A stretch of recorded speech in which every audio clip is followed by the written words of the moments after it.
Thank you, Mr. Chairman. Mr. Strauss, in 1938, Congress chose to structure FARA as a transparency and disclosure regime.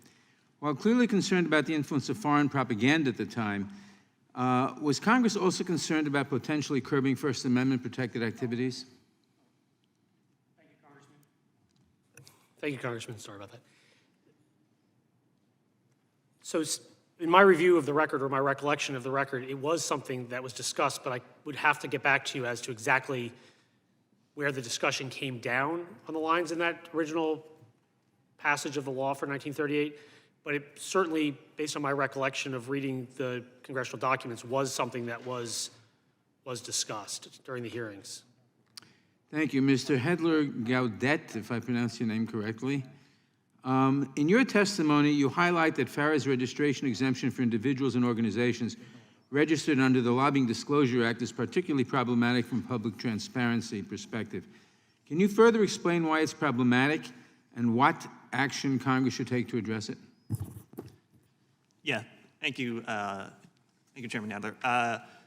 The Lobbying Disclosure Act is not a very strong transparency and disclosure framework for people who are engaged in lobbying activities. The Foreign Agent Registration Act is a much stronger mechanism in terms of the actual reporting it requires, what documents and materials that someone who registers has to provide, the timely manner in which they have to provide it.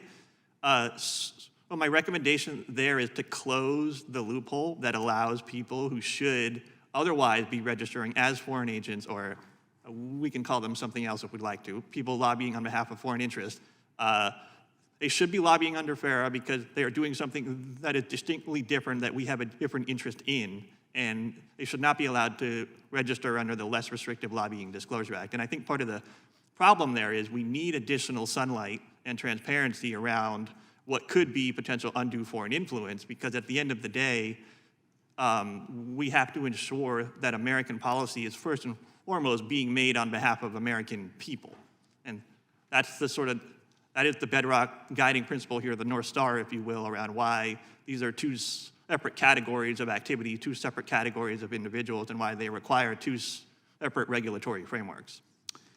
Thank you. Mr. Robinson, in your testimony, you noted that the definition of agent of a foreign principal is overbroad, in particular because of how it defines the agent-principal relationship. How does FARA's definition depart from how this relationship is commonly understood in American law, and why is this problematic for the nonprofit sector? Thank you. That's right. So the agency definition is very vague in the law. It's not just vague to us. The Justice Department has issued now over 50 advisory opinions on the agency definition. You have to have kind of a high-end law firm to go through to try to make sense of it. One word that keeps on coming up in the FARA agency definition is if you act at the request, the quote-unquote request of a foreign principal, then you can be considered an agent of that foreign principal. Under normal agency definitions, it's at the direction and control with consent of both parties. And that's what you'd find in the restatement of agency and case law. And this creates a big problem. So for example, I was requested today to come to Congress and appear and talk before you. No one thinks that I'm acting as your agent today, right? Or if I request a meeting with one of your staffers, they're not acting as my agent, right? But you see this all the time in the nonprofit sector where, say, an organization that works in child trafficking, one of their partners abroad requests, right, that they maybe host a meeting. I hope you mean against child trafficking. What?